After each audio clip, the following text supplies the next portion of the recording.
we had thought that wind turbines were good for the environment, and that goes along with what we, how we run our life and our farm. So we didn't think there'd be a problem until they started operating.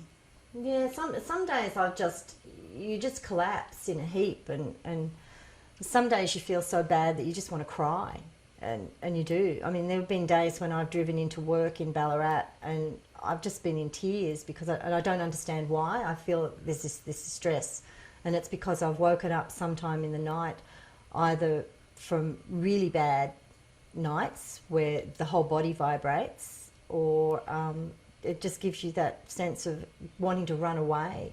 And it's the sudden wakings in the middle of the night when the turbines are running hard that you can wake up with this fright.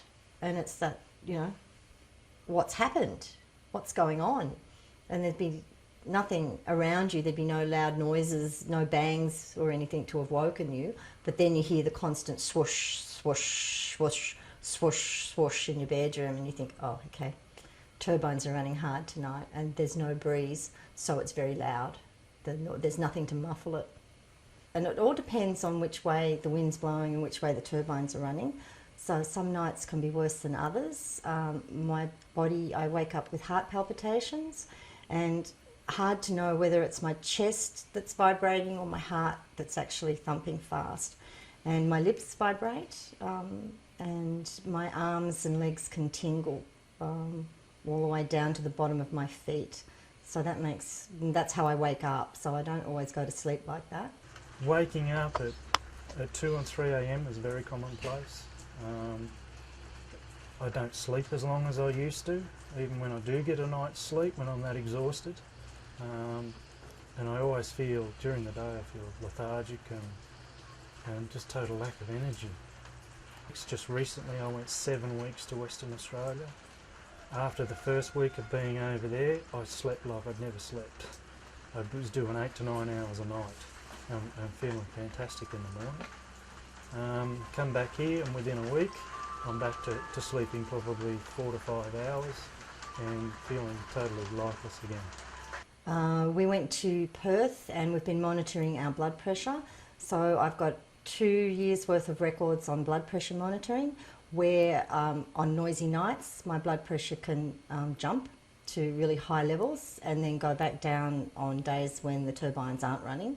And when we were away for a week, my blood pressure returned back to its normal levels. It probably took a couple of days. Some nights it's been 150 over 80, and the pulse rate goes up with it, so it hits about 90. I can be watching television, I can be watching a really placid show, and then all of a sudden I can feel my heart start to race. And then you can notice that the turbines, if you get up and go outside, it can hear the turbines. And I sort of go one thing and then verify it by going outside and listening and thinking, oh, well, that's what it is. So I've never had more than probably half a dozen or 8 headaches in my entire life. And it was probably 3 months into the full operation of the wind farm. I was fencing in a paddock up there, and I started getting mild headaches during the day. And sort of as time went on, probably a week or 2 down the track, those headaches become quite severe. I was out feeding the cattle, standing in the trailer throwing hay out to the cattle. I became so dizzy it felt like I was being rocked in a boat. I had to grab onto the side because I started to tumble as though I was going to fall out of the trailer.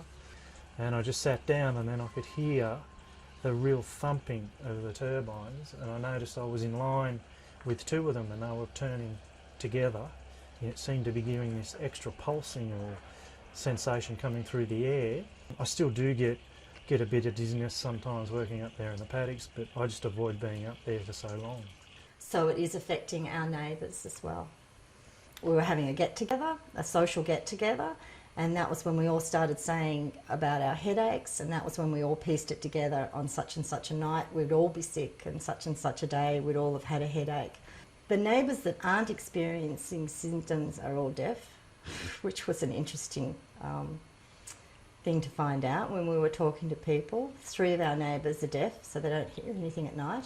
Acciona, which is the wind farm company where we are, actually had to buy 2 properties just before they released their noise monitoring to the government, because they weren't going to comply.